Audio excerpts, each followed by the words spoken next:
राहुल जी मोदी का विकल्प बनने आए थे। हाँ। वो जानी लीवर का विकल्प बन के रह गए। अच्छा। फिर प्रियंका जी आई मोदी का विकल्प बनने, हाँ।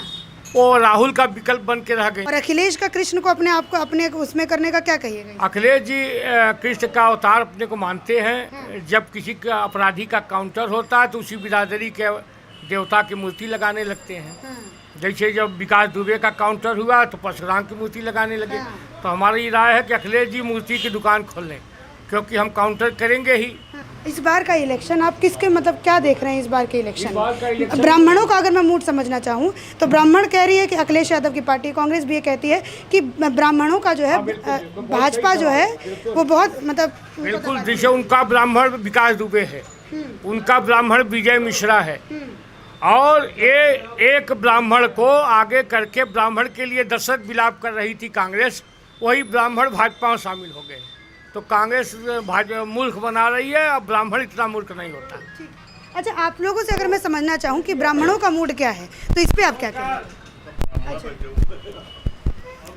देखिए, ब्राह्मण भाजपाई था, हाँ। भाजपाई है, हाँ। भाजपाई रहेगा। अच्छा, ब्राह्मणों का भाजपा रहने का और मतलब होने का क्या कारण है? अखिलेश यादव हाँ। का जो ब्राह्मणों के प्रति हमेशा से रुख रहा है, हमेशा अखिलेश यादव के पार्टी के लोग ब्राह्मण विरोधी रहे हैं, ब्राह्मण विरोधी कार्य किए हैं। आपको नहीं पता, यही काशी है जहां पर एक सपा का नेता ओपनली पब्लिक मीटिंग में बोला था कि ब्राह्मणों से पूजा नहीं कराना है, तुम लोग संस्कृत पढ़ो और तुम अपना पूजा, अपना शादी विवाह खुद कराओ, अपने बीच से पूजा करने वाले को पैदा करो, ब्राह्मणों से मत कराओ। ये जो है हमेशा हिंदुओं का शोषण की है ये जाति, वही लोग आज ब्राह्मणों की बात करते हैं। कैसे करते, किस मुंह से कर रहे हैं? एक रात में 3 बजे मारा था इन लोगों ने विसर्जन, गणेश विसर्जन चाह रहे थे ये लोग गंगा जी में। तो स्वामी स्वरूपानंद जी के ही शिष्य हैं स्वामी योक्तानंद जी, उनको रात में 3 बजे गौदौलिया चौराहे से लाठी मारा कि भाग खड़े हुए वो। अभी उसका प्रायश्चित उन्होंने 15 दिन पहले आके उनके पैर छू के माफ़ी मांगी है कि हमने उस समय गलती की। तो ये कहिए तो साधु संतों को हमेशा मारते रहते हैं। अखिलेश यादव क्या श्री राम। अच्छा, अपने थीम सॉन्ग में उन्होंने ये भी कहा है कि साधु संत भी जो है वो भी अखिलेश को पसंद कर रहे हैं। साधु संतों को सरजू नदी के किनारे मार के फेंकवा दिया सरजू नदी में। वो अब वो तो वही हुआ, वाल्मीकि हो गए, डाका डालते थे और उसके बाद रामायण लिख डाले। तो ये नए वाल्मीकि पैदा हुए हैं क्या? अखिलेश अपनी तरफ से मतलब भाजपा की तरफ तंज मारते हैं, अपने आप को कृष्ण का अवतार बता रहे हैं। दूसरी तरफ ट्रस्ट वाले मामले को भी लेके बड़ा बढ़ चढ़ के बोल रहे हैं। अखिलेश जी बोल रहे हैं कि जितना भी है ट्रस्ट के लोग हैं उनको तुरंत इस्तीफा देना चाहिए। क्या? देखिए, अखिलेश जी इसी तरह की राजनीति करते हैं। हाँ। कभी वो अपने बाप को निकालते हैं, चाचा को रखते हैं, कभी चाचा को निकालते हैं, बाप को रखते हैं। हाँ। तो जो अपने बाप का नहीं हुआ वो हमारा आपका होगा। और कृष्ण का वंशज अपने को कहते हैं। कृष्ण बांसुरी बजाते थे, ये बांस बजा रहे, हर मुद्दे पर बांस बजा रहे हैं। इनका ये मानना है कि हम मोदी की वैक्सीन नहीं लगवाएंगे। इनका कहना इनके बाप ने नहीं मांगा, लगवा लिया। तो इनका कहना जब बाप चाचा नहीं मान रहे हैं तो जनता क्या मानेगी? ये लोगों को मूर्ख बना रहे हैं, ट्वीट करते हैं, जनता के साथ चीट करते हैं। अच्छा, कांग्रेस को कहाँ पे आप खड़ा देखते हैं इस बार? कांग्रेस भी बोल रही है कि इनको जो है जनता ने टेस्ट भी कर लिया, अब रिजेक्ट भी कर लिया, अब पूरी तरीके से अगर कोई अपना रही है तो कांग्रेस को अपनाएगी, प्रियंका वाड्रा को। देखिए, राहुल जी मोदी का विकल्प बनने आए थे। हाँ। वो जानी लीवर का विकल्प बन के रह गए। अच्छा। फिर प्रियंका जी आई मोदी का विकल्प बनने, हाँ। वो राहुल का विकल्प बन के रह गई। हाँ। इस चुनाव के बाद प्रदेश अध्यक्ष लल्लू का विकल्प बन के रह जाएंगी और कुछ नहीं है। अच्छा, यहाँ पे मतलब देखिए तर्क से जवाब आपको बनारस में आकर के मिलेगा।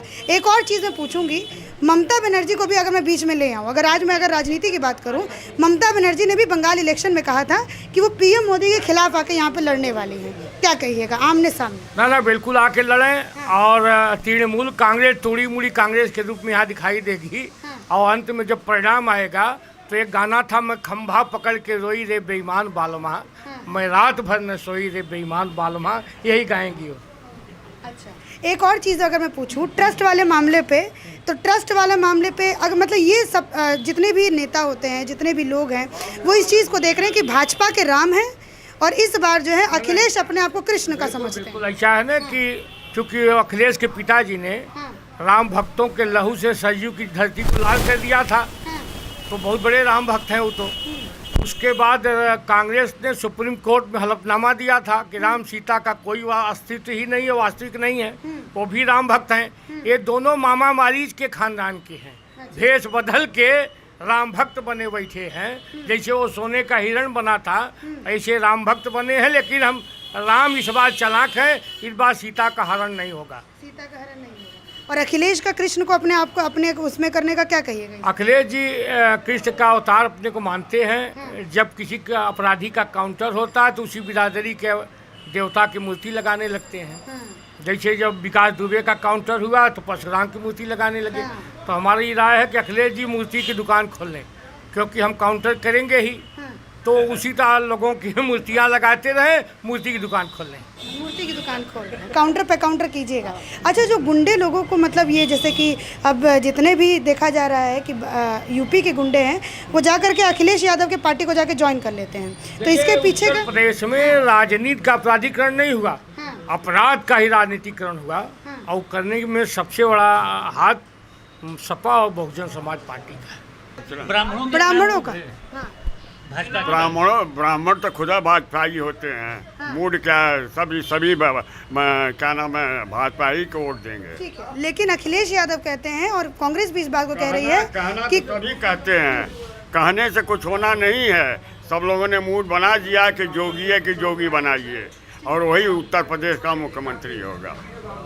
अच्छा, आपसे अगर मैं पूछूं, आपसे पूछ के मैं इस बात को, इस चर्चा को यहीं पे ख़त्म करती हूँ कि ब्राह्मणों का यही आखिरी सवाल है कि इस बार ब्राह्मणों पे बड़ा कार्ड खेला जा रहा है। कह रहे हैं कि ब्राह्मण तो इस बार कम से कम भाजपा को वोट नहीं देंगे। नहीं, ऐसा कोई बात नहीं है। कहने को तो ये लोग हमेशा कहते हैं कि ब्राह्मण हमारे साथ हैं। बसपा मायावती सरकार बनी थी अखिलेश के पहले, तो ब्राह्मणवाद करी थी। सतीश मिश्रा एक ब्राह्मण नेता उनके अंदर हैं, तो क्या ब्राह्मण सतीश मिश्रा के साथ हैं? नहीं। सपा की सरकार बनी तो वहाँ ब्राह्मणवाद हो गई, तो क्या सब सपा के साथ चले गए? नहीं, ऐसा कोई नहीं। पढ़े लिखे ब्राह्मण जो हैं, अच्छे ब्राह्मण हैं, सभी भाजपा के साथ हैं और रहेंगे। सर, इस बार अभी देखा जा रहा है यूपी इलेक्शन के बारे में आप क्या सोच रहे हैं? यूपी इलेक्शन थोड़ा आप पीछे जाएंगी तो यहाँ पे सपा सरकार का शासन था, और उस समय आपने अभी प्रश्न किया था, कुछ लोगों से मैंने सुना, तो उस समय सपा ने गले लगकर कांग्रेस के साथ चुनाव लड़ा। हर्ष जनता ने बता दिया क्या होना है। उसके बाद एक जोड़ी आई जो कभी मारपीट की हुई थी 20 साल पहले, भतीजा और बुआ। ये ऐसी जोड़ी आई कि चुनाव लड़े, बुरी तरह से हारे। किसने हराया? भाजपा ने। दोनों चुनाव में भाजपा ने हराया। चुनाव खत्म होते हुए एक दूसरे को गाली देने लगे। जब सपा अकेले ही नहीं जीत पा रही है इलेक्शन, तो वो आगे आने वाले, जब वो शासन में थे तब, तो अब क्या जीतेंगे वो? और लाल आप जानती है किस चीज़ का वो होता है? लाल होता है खतरे का निशान। तो ये जहाँ जहाँ जा रहे हैं वहाँ वहाँ खतरा है, तो जनता पहचान गई है। ये हर जगह टोपी लगा के जाते हैं और हर जगह खतरा पहुँच रहा है, लोग भाग जा रहे हैं।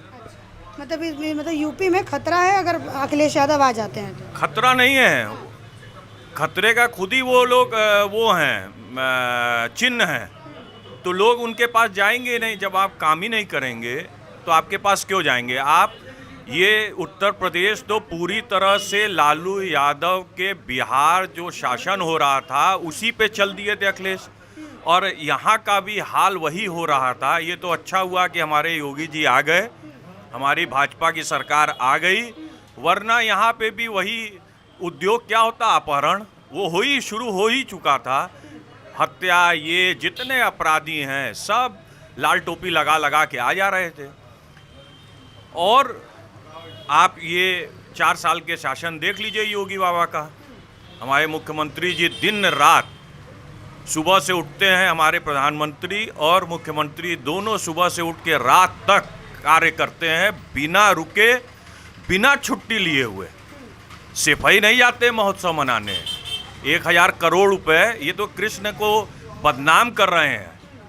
ये श्री कृष्ण भगवान हैं, आप किसी जात धर्म से नहीं जोड़ सकते किसी भगवान को। आप खाली उनकी बताते हैं और जाते हैं सिपाही में, बर्थडे में बग्गी मंगाई जाती है, तो करोड़ों रुपए जो अपने जन्मदिन पे निकाल रहा हो तो वो किसका फंड है? जनता ही का था ना। बाबा क्या करते हैं? जो हमारे मुख्यमंत्री हैं, एक पैसा कोई फंड इस तरह बर्बाद करते हुए कोई बता दे। इसी के साथ धन्यवाद। आप लोगों ने देखा पप्पू की अड़ी से समाचार, और यहाँ से मैंने आप लोगों को बताया कि यहाँ की जनता का क्या मूड है और क्या सोचना है। धन्यवाद।